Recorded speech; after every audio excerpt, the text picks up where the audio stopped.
একটি অচেনা বিমান কোনো পারমিশন ছাড়াই একটি এয়ারপোর্টে ল্যান্ড করে। তখন সেখানকার আর্মিগুলো সে বিমানটাকে চারিদিক থেকে ঘিরে ফেলে। আর যখন পাইলট নিচে নামে তখন তাকে জিজ্ঞেস করা হয় যে তুমি কোনো পারমিশন ছাড়া এখানে ল্যান্ড করলা কেন।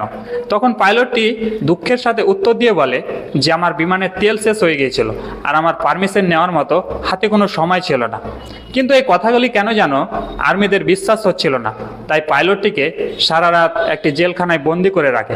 আর তাকে সারা রাত জিজ্ঞেস করা হয় যে তুমি সত্যি কি তেল শেষ হয়ে যাওয়ার কারণে এখানে ল্যান্ড করেছো এমার্জেন্সি, নাকি শত্রুদের ফাঁদ। কিন্তু পাইলটকে যতবারই জিজ্ঞেস করা হয়েছে সে ততবারই একই উত্তর দিয়েছে। তখন পরের দিন সকালবেলা পাইলটকে ছেড়ে দেওয়া হয় আর তাকে এটা বলা হয় যে আজকে তোমাকে ছেড়ে দিলাম, কিন্তু এরপরে যদি এইরকম ভুল হয় তাহলে তোমাকে আর ছাড়বো না, সারা জীবনের জন্য জেলে বন্দি করে দেব। এরপরে পাইলট সেখান থেকে বিমান নিয়ে চলে যায়। কিন্তু অবাক করা বিষয় হলো যে পরের দিন সকালবেলা আবার কোনো পারমিশন ছাড়া একটা মহিলা প্যাসেঞ্জার নিয়ে আবার সেই বিমানবন্দরে বিমানটিকে ল্যান্ড করে দেয়।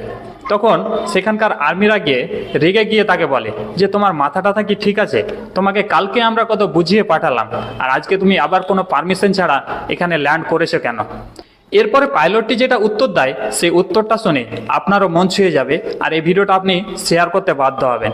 পাইলট উত্তরে যেটা বলে যে আমার পিছনে যে মহিলাটিকে দেখতে পাচ্ছেন সেটি হচ্ছে আমার স্ত্রী, আর সে কোনো মতেই বিশ্বাস যাচ্ছে না যে আমি গত রাত্রে কোথায় ছিলাম। এখন আপনাদের কাছে রিকোয়েস্ট যে আপনারা আমার স্ত্রীকে যে কোনো উপায়ে বুঝিয়ে বলুন যে আমি কালকে এখানেই ছিলাম। ये क्या था भाई, मैं तो सीरियस होके सुन रहा था।